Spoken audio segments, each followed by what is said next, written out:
Hoy bay! Abi ni Mogsweto na ka sa Chinese New Year, kay sige lang kagkaon og tikoy. Naidagang facts nga basing karon pa nimo nahibawan. Paminaw kay para swertehon ka. Una sa tanan kining kung hey fat choy nga sige natok sulti. Dili na Happy New Year ang literal meaning ana.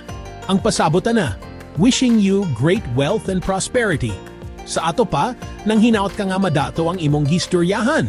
Mao nang ayaw katingalang ano ang paudayon ang sunod pa ngayon. Ikaduha, ayaw gyud taon og panilhig sa unang adlaw sa bagong tuig ha. Para sa mga insik, ang pagpanilhig sa balay kay parehara sa pag-sweep sa imong maayong suwerte pagawas sa pultahan. Chill lang sa ayaw sa pag-cleaner karong adlaw.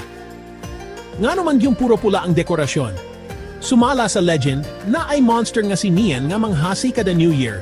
Pero nahibawan nila nga mahadlok diay to siya og color pula og saba nga buto-buto.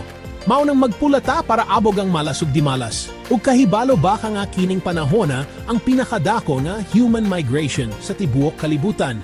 Minilyon ka tawo ang dungan nga mobiyahe pauli sa ilang probinsya para lang makauban ilang pamilya sa panihapon.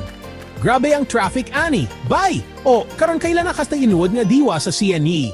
I-share ni sa imong barkada nga sige pangayog ang pao pero wala kailan niyan. Kung hey fat choy ka na tong tanan. Bye!